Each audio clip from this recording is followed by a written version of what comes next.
Marcos capítulo 5, a partir do verso 21, a Bíblia diz assim: tendo Jesus voltado de barco para outra margem, uma grande multidão se reuniu ao seu redor, enquanto ele ainda estava à beira do mar. Então chegou ali um dos dirigentes da sinagoga, chamado Jairo. Vendo Jesus, prostrou-se aos seus pés e lhe implorou insistentemente: minha filhinha está morrendo, vem por favor e impõe as mãos sobre ela, para que seja curada e que viva. Jesus foi com ele, uma grande multidão o seguia e o comprimia. Estava ali certa mulher que havia 12 anos vinha sofrendo de uma hemorragia. Ela padecera sob o cuidado de vários médicos, gastara tudo o que tinha, mas em vez de melhorar, piorava. Quando ouviu falar de Jesus, chegou por trás dele no meio da multidão e tocou em seu manto, porque pensava ou dizia: se eu tão somente tocar em seu manto, ficarei curada. Imediatamente cessou sua hemorragia e ela sentiu em seu corpo que estava livre do seu sofrimento. No mesmo instante, Jesus percebeu que dele havia saído o poder, virou-se para a multidão e perguntou: quem tocou em meu manto? Responderam os seus discípulos: vês a multidão aglomerada ao teu redor e ainda perguntas: quem tocou em mim? Mas Jesus continuou olhando ao seu redor para ver quem tinha feito aquilo. Então a mulher, sabendo o que lhe tinha acontecido, aproximou-se, prostrou-se aos seus pés, tremendo de medo, contou-lhe toda a verdade. Então ele lhe disse: filha, a sua fé a curou, vá em paz e fique livre do seu sofrimento. Enquanto Jesus ainda estava falando, chegaram algumas pessoas da casa de Jairo, dirigente da sinagoga, e disseram: sua filha morreu, não precisa mais incomodar o mestre. Não fazendo caso do que eles disseram, Jesus disse ao dirigente da sinagoga: não tenha medo, tão somente creia. E não deixou ninguém segui-lo, senão Pedro, Tiago e João, irmão de Tiago. Quando chegaram à casa do dirigente da sinagoga, Jesus viu um alvoroço, com gente chorando e se lamentando em voz alta. Então entrou e lhe disse: por que todo esse alvoroço e lamento? A criança não está morta, mas dorme. Mas todos começaram a rir de Jesus. Ele, porém, ordenou que eles saíssem. Tomou consigo o pai e a mãe da criança e os discípulos que estavam com ele, e entrou onde se encontrava a criança. Tomou-a pela mão e lhe disse: Talita cumi, que significa: menina, eu lhe ordeno, levante-se. Imediatamente a menina, que tinha 12 anos de idade, levantou-se e começou a andar. Isso os deixou atônitos. Ele deu ordens expressas para que não dissessem nada a ninguém, e mandou que dessem alguma coisa a ela para comer. Olha que tremendo, que poderoso. Duas histórias poderosas, duas histórias tremendas, duas histórias de milagres, que não é por coincidência que são colocadas no mesmo texto. Por muito tempo eu me acostumei a pregar ou por uma história ou por outra, que todas são histórias riquíssimas aí em detalhes, em princípios, sobre a ação sobrenatural de Jesus. Mas aqui no Evangelho elas não são colocadas juntas em vão, são colocadas de propósito, porque elas se relacionam, elas se complementam. E para você receber a riqueza toda aí do texto, você precisa estudar as duas histórias juntas e a maneira que elas se correlacionam. Eu quero fazer isso em poucos minutos, porque eu creio que irá edificar a sua fé Aqui nós vamos aprender sobre reino de Deus, sobre ministério, sobre propósito do Senhor, sobre vida cristã, enfim, eu creio que você vai aprender lições para continuar a se imergir, aliás, na presença sobrenatural do Espírito Santo. Você vai sair dessa tarde ainda mais renovado em nome de Jesus, amém? Um pouco de contexto. A Bíblia fala que Jesus ali no mar da Galileia, ele se aproxima ali da cidade de Cafarnaum, e quando ele chega, a fama de Jesus já se estendia por toda aquela região, como alguém que fazia milagres, e por isso, ali onde Jesus estava, quando sabiam ali da presença dele, vinham aquela multidão de pessoas enfermas, aquela multidão de pessoas que precisavam de milagres, vinha também pessoas que estavam curiosas, pessoas que queriam aprender dele, pessoas também que queriam buscar ali alguma razão até para incriminá-lo, que estavam com interesses ruins, interesses de perseguir a Cristo. E a Bíblia fala que quando ele coloca ali, ele desce do barco ali no mar da Galileia, perto da cidade de Cafarnaum, vem uma pessoa ali muito conhecida na região, vem uma pessoa, para aquela sociedade, uma pessoa poderosa, uma pessoa bem próspera, uma pessoa que talvez estaria ali no topo daquela pirâmide de sociedade, Jairo, um dos dirigentes da sinagoga, uma pessoa extremamente próspera e benquista naquela sociedade para ocupar tal posição, uma pessoa que provavelmente era conhecida como justa, ele e os seus assessores, ele ali e a sua entourage, vamos se dizer assim, mas a Bíblia fala que ele vem desesperado, porque a sua filhinha de 12 anos de idade estava terrivelmente enferma, seria aí uma paciente terminal, uma enfermidade que por algum tempo causa a morte daquela criança, e você imagina o desespero de Jairo, e a Bíblia fala que ele vem correndo até Jesus, se prostra diante dele, e aquilo já era um impacto extraordinário para aquela sociedade. Ele estava ali declarando diante de todos que reconhecia que tinha algo diferente em Jesus, se ele poderia fazer milagre, ele estava reconhecendo que de fato Jesus era um ungido, ele era o Messias de Deus, e a Bíblia fala que ele relata ali o seu pedido, ele diz: minha filha está enferma, por favor, vem até ela para curar ela, para que ela viva. E Jesus, cheio de compaixão, a Bíblia fala que mesmo diante daquela multidão, Jesus vai junto com Jairo, Jesus segue na direção da sua casa, para atender o pedido de Jairo, e para curar a sua filha. Durante esses dias, enquanto você clama, o Senhor Jesus também está vindo na sua direção, o Senhor Jesus também está indo para a sua casa, para atender o seu pedido.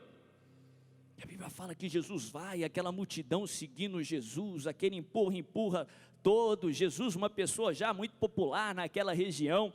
Se você já viu, ou se já esteve ali na região de Cafarnaum, onde era a cidade de Cafarnaum, as ruas ali, você percebe nas ruínas de Cafarnaum, as ruas eram muito estreitas, então ali de fato devia ser ali, provavelmente um pandemônio ali, aquela correria, aquele empurra, o mestre tentando andar ali, indo na direção de Jairo.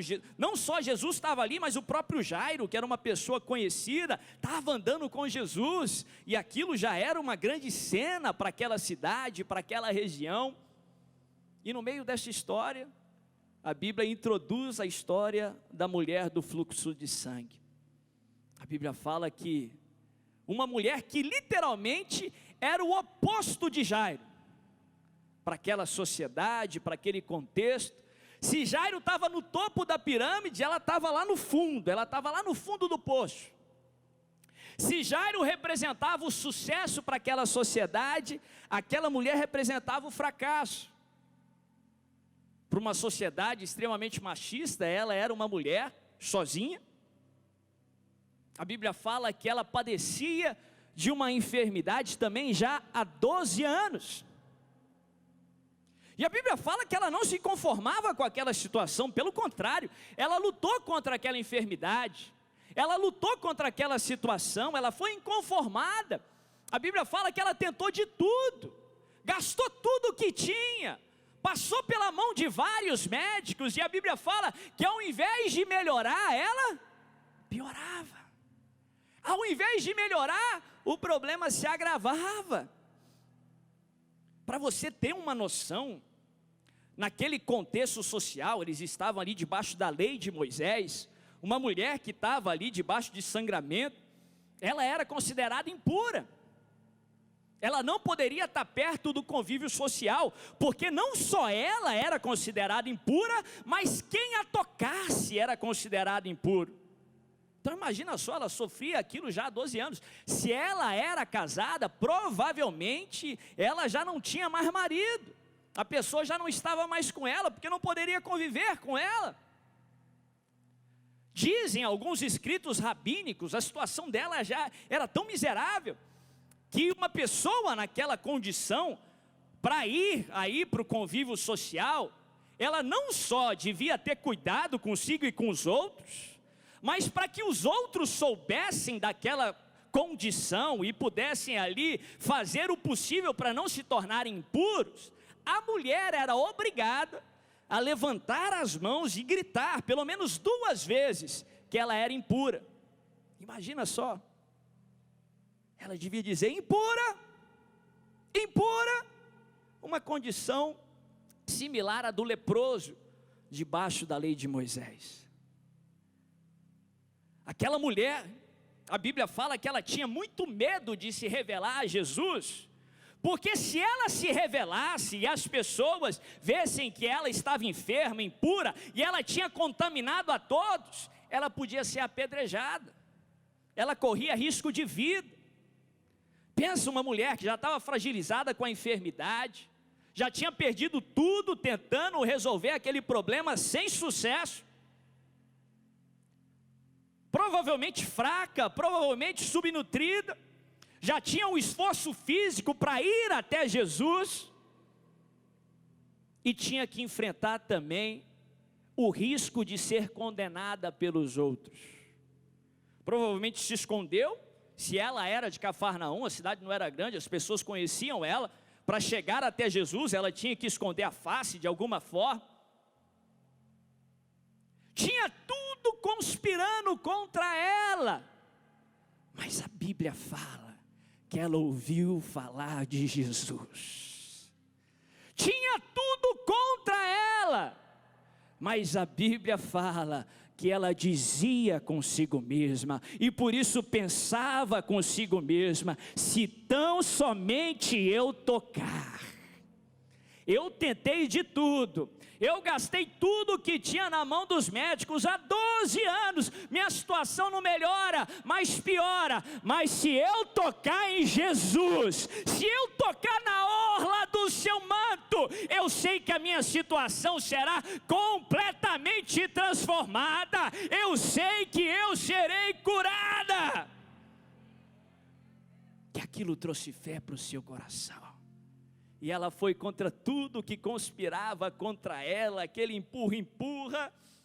Eu não sei se estava quente, como está aqui nos dias de hoje, eu não sei se estava frio, mas ela enfrentou ali aquela pressão das pessoas, ela conseguiu força da onde não tinha, ela foi contra todas as vozes na sua mente dizendo não, ela repetia: se tão somente eu tocar, está difícil, mas se eu chegar lá, se eu tocar, a minha situação transforma, e pum, ela toca na orla do seu manto.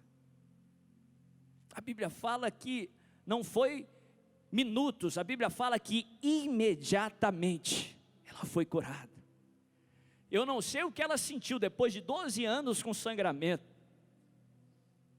Eu não sei o que ela sentiu depois de 12 anos naquela situação, mas imediatamente ela foi curada. Interessante o número 12 aqui, porque ela padecia da enfermidade há 12 anos, e a Bíblia fala na mesma história, que a filha de Jairo estava enferma, e a filha de Jairo também tinha 12 anos. Você não precisa ser um expert na teologia ou na palavra de Deus, para saber que na palavra de Deus tem alguns números que dizem mais do que um número por si só. Tem alguns números na palavra de Deus que carregam um significado maior, que são como que se dicas do Senhor, apontando para algo maior do que só o número em si. Nós vemos na palavra de Deus o número 7, o número 5, e nós vemos na palavra de Deus por várias e várias vezes o número 12. Não é à toa que Marcos coloca aqui que os dois, no ápice daquela sociedade, uma pessoa extremamente próspera, e a outra, lá no fundo do poço daquela sociedade. A filha estava enferma, e tinha 12 anos de idade, a outra padecia da enfermidade há 12 anos. Duas pessoas opostas socialmente falando, mas as duas pessoas queriam a mesma coisa. As duas pessoas queriam uma cura. As duas pessoas queriam um milagre. O número 12 na palavra de Deus, de acordo com os estudiosos da palavra de Deus, representa o poder e a autoridade de Deus. Fala comigo, poder e autoridade. Mais uma vez, diz poder e autoridade. Alguns exemplos, lá no Antigo Testamento, a Bíblia fala que Deus faz uma aliança com Abraão. Ele confirma a sua aliança com o seu filho Isaque. E essa aliança culmina com o neto de Abraão, Jacó, que Deus transforma o seu nome para Israel. A Bíblia fala que Israel, ele tem 12 filhos, que a Bíblia nos ensina tem um papel muito especial. Eles constituem a nação de Israel, e por várias vezes a palavra de Deus traz a definição que esses 12 são príncipes na nação de Israel. Príncipe representa poder e autoridade. A Bíblia fala que Abraão também teve um outro filho de Agar, e esse filho se chamava Ismael. A Bíblia fala que Ismael também teve 12 filhos.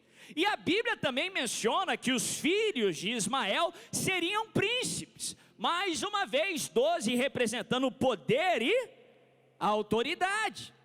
Lá no Novo Testamento, a Bíblia fala que quando Jesus estava estabelecendo ali o ministério, a igreja, ele chama para si discípulos, e a Bíblia fala que ele escolhe 12 discípulos.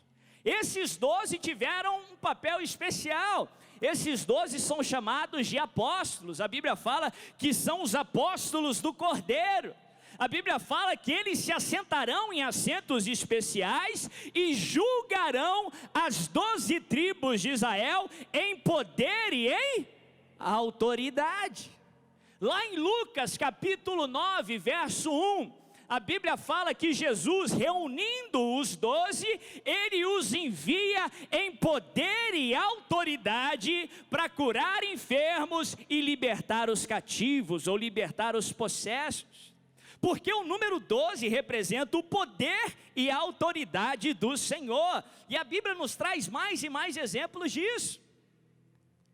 A Bíblia nos mostra aqui, nesse contexto, nessa história, entre Jairo e a mulher do fluxo de sangue, duas pessoas opostas ali naquela camada social, duas pessoas opostas ali naquele contexto sociocultural, um no topo e a outra lá no fundo, duas pessoas diferentes, porém semelhantes.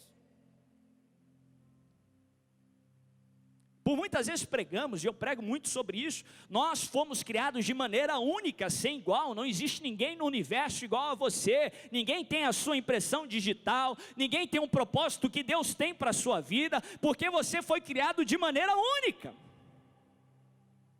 Você é único, porém semelhante ao seu irmão. Você é única, porém semelhante à sua irmã. É fundamental que você entenda isso. Só assim você pode crescer em amor, só assim você pode ter empatia e se colocar no pé do seu irmão, nos calçados do seu irmão e tentar servir o seu irmão. A Bíblia nos ensina que duas pessoas opostas, semelhantes, precisavam da mesma coisa. Uma pessoa considerada extremamente justa e a outra pessoa, presta atenção, naquele contexto religioso, quem estava enfermo era porque tinha feito algo errado. A religião sempre pregou isso. Se aquela mulher estava 12 anos enferma, para aquela sociedade era uma mulher impura e pecadora. Um justo e uma injusta, todos precisavam do mesmo milagre. Todos precisavam da mesma coisa. A Bíblia fala que Deus permite a sua chuva cair sobre justo e sobre injusto. A Bíblia fala que todos nós pecamos e carecemos o quê? Da glória do Senhor. Presta bem atenção aqui, um no topo e uma lá embaixo. Todos precisam do poder e da autoridade do Senhor. Todos estão sujeitos ao poder e à autoridade do Senhor. Nesse ano, mais do que nunca, nós percebemos isso. Não tem fator mais equalitário do que problema. Não tem fator mais equalitário do que enfermidade. O mundo está vendo isso hoje, em pleno século 21, 2020. Com todo o avanço tecnológico, o mundo não conseguiu conter um vírus invisível. Pessoas bilionárias e pessoas paupérrimas, todos estão sujeitos ao poder e à autoridade do Senhor. Todos precisam do poder e da autoridade do Senhor. À beira da morte, todos precisam de Deus. Diante do problema, todos precisam de Deus. Todos estão sujeitos ao poder e à autoridade do Senhor. Presta bem atenção, os dois precisavam de cura. A menina era uma paciente terminal, uma enfermidade incurável. Ela com fluxo de sangue. A Bíblia aqui não só fala que as pessoas estão sujeitas ao poder e à autoridade do Senhor, mas aqui no Evangelho eu também aprendo que toda enfermidade também está sujeita ao poder e à autoridade do Senhor. A filha de Jairo, ela é ressuscitada, sabe por quê? Até a morte está sujeita ao poder e à autoridade de Jesus. Até o coronavírus está sujeito ao poder e à autoridade de Jesus. Quando ele quiser acabar com essa história toda, ele termina. Prepara uma mesa na presença dos meus inimigos. Isso quer dizer que quando ele quiser parar a guerra, ele para. Se você está sem força, ele vai parar tudo, só para preparar um banquete e para te alimentar. Quando ele quiser que a guerra continue, ele diz continua, porque todos estão sujeitos ao poder e à autoridade de Jesus. A Bíblia fala que a mulher é imediatamente curada. Agora você se lembra de Jairo? Ele estava desesperado, a sua filha estava enferma, quase morrendo. Pensa no desespero do pai. Quem é pai aqui sabe disso. Ele já faz ali muito, ele já reconhece que Jesus é o Messias, ele já consegue trazer Jesus. Imagina, quando ele ficou sabendo que Jesus estava vindo, provavelmente ele correu lá para as margens ali do mar da Galileia, esperando Jesus chegar. Quando ele chega, ele se prostra, ele fala, Jesus vem, Jesus diz, eu vou. Ele percebe aquela multidão, mas ele vê que Jesus estava seguindo ele, e ele continua andando contra a multidão, mas ele estava confiante, porque Jesus estava seguindo, Jesus estava indo para a casa dele, para curar a sua filha, e de repente Jesus para. No meio de um empurra, Jesus começa a dizer, alguém me tocou. Pensa na cabeça de Jairo, só pode ser brincadeira, Jesus. Está todo mundo te tocando e você está perguntando quem te tocou. Ele diz, quem me tocou? Os discípulos, mestre, está todo mundo te tocando. Não, de mim saiu poder. A Bíblia fala que Jesus fica algum tempo falando aquilo. Tem um evangelho que diz que enquanto a mulher não pôde mais se esconder, ela se revela, porque ela estava correndo risco de vida. Jesus demora o suficiente para constranger ela, porque ele tinha um propósito com aquilo. Para aquela cidade, aquela mulher era uma pecadora, impura, não merecia estar no convívio social, devia dizer para todo mundo que ela é impura. Quando ela não pôde mais se conter, ela disse: Senhor, sou eu. Jesus era o primeiro ali que tinha direito pela lei a pegar uma pedra e lançar a pedra nela. Impura, pecadora, está no lugar errado. Mas Jesus, ele atrai os holofotes daquela multidão, daquela sociedade que marginalizou aquela mulher, que envergonhou aquela mulher. E na frente de todos provavelmente sabiam daquela história. A mulher se revela diante de todos, e ao invés de pegar a pedra, Jesus, para todo mundo ouvir, aquela que era pecadora, aquela que era impura, o Deus encarnado fala em alto e bom som: filha, você não é impura, você é minha filha. Você não é desonrosa, você é minha filha. Filha, a tua fé te salvou. Você não é rejeitada, você é uma mulher de fé. Você é uma mulher de garra, você tem força. A tua fé te salvou. Jesus honra ela no lugar da desonra. Lembra Isaías 61:7? No lugar da vossa vergonha tereis dupla honra. A Bíblia fala que Jairo vê aquilo. Interessante como muitas vezes Deus responde os outros na nossa frente. Interessante que muitas vezes as pessoas são abençoadas em primeiro lugar. Quem já teve esse sentimento? A bênção que você queria, o milagre que você queria, você foi até Jesus, você está pedindo já tem muito tempo. E de repente uma mulher entra na história, pede, pum, ela recebe. Vem testemunhar, você bate palma, dá glória a Deus. Mas no seu coração você diz: mas Deus, e eu?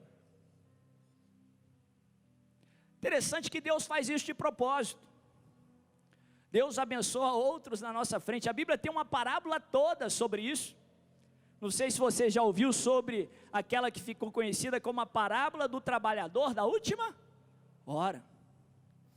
A Bíblia fala que o senhor ali da vinha, ele vai dar a paga, o salário, e na hora de responder, de dar a recompensa, ele começa a pagar aqueles que tinham trabalhado por último, aqueles que tinham chegado no final do dia, tinham trabalhado poucos minutos, talvez uma hora, e aqueles que tinham começado a trabalhar desde de manhã, receberam por último. Interessante que Deus tem essa mania. Se você já se sentiu assim, você vai se sentir assim outras vezes. Mas aí que você precisa conhecer a Deus, porque se Deus faz isso de propósito, se lembre que o propósito de Deus nunca é para o seu mal, nunca é para te prejudicar. Se Deus está abençoando o seu irmão na sua frente, é para o seu benefício.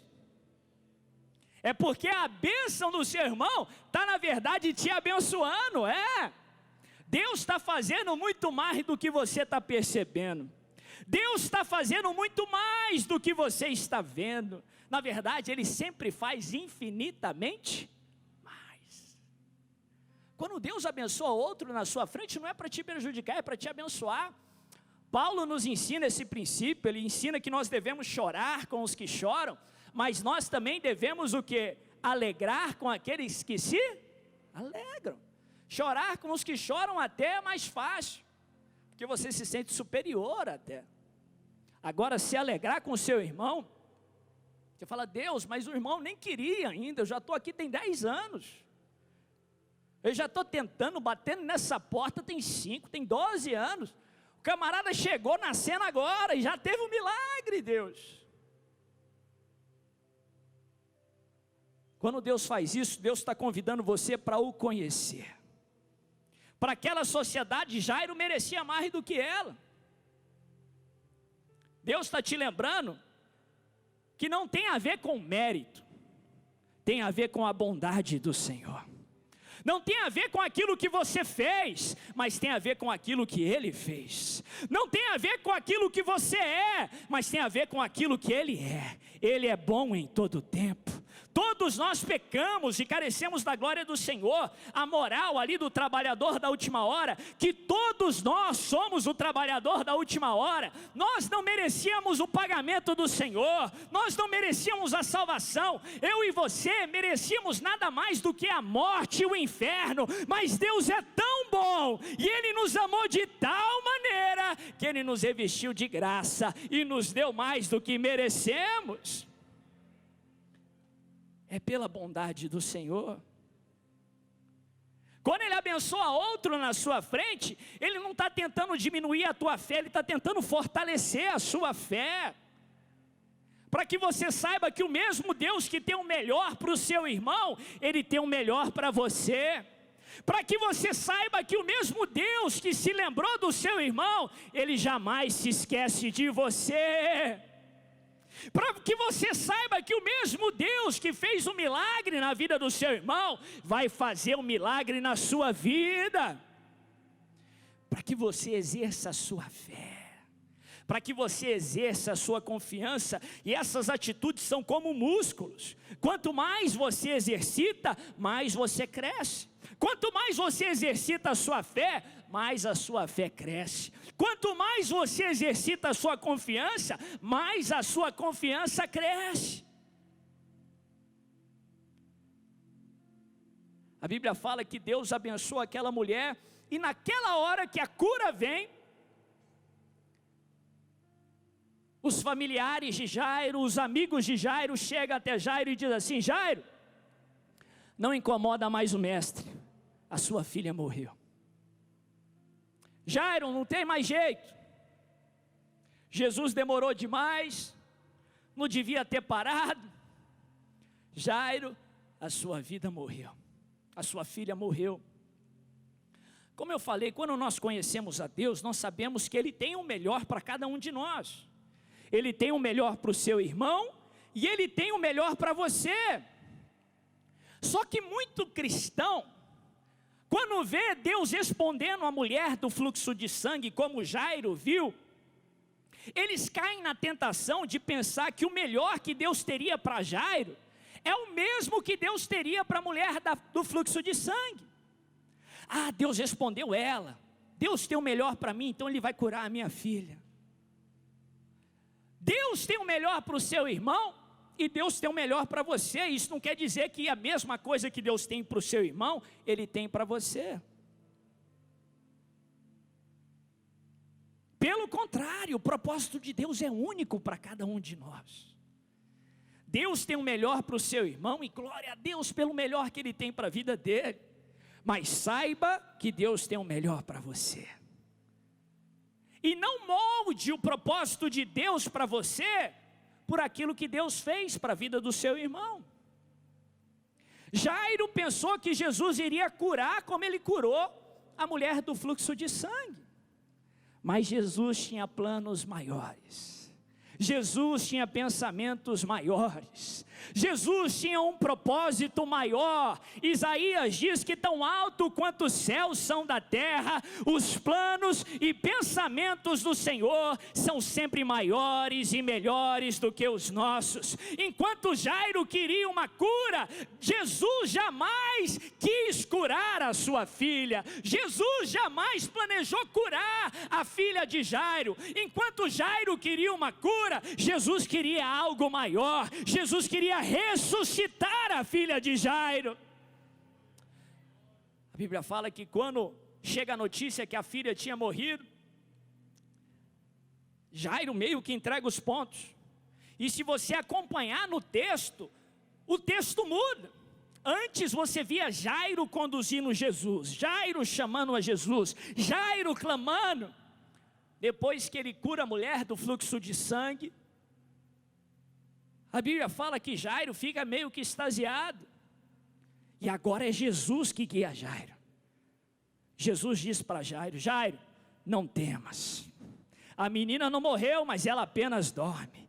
Jairo, não temas, continua a crer. Talvez você está nesse estado de Jairo, você está entregando os pontos, o Espírito Santo está te levando aqui, te trouxe aqui para a conferência, porque agora não é você que vai guiar, é Jesus que está guiando você. Jesus está dizendo, não temas, continua, bata na porta, persevera, porque eu tenho o controle.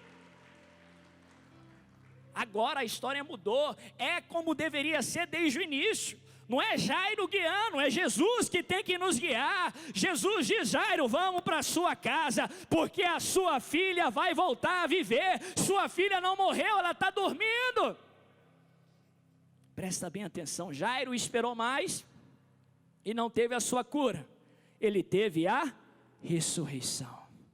Para você que está esperando e está vendo irmãos serem abençoados, se alegrem com eles, regozijam, mas saiba que quanto maior a espera, maior vai ser a sua resposta em nome de Jesus. Maior a espera, maior vai ser a sua vitória em nome de Jesus.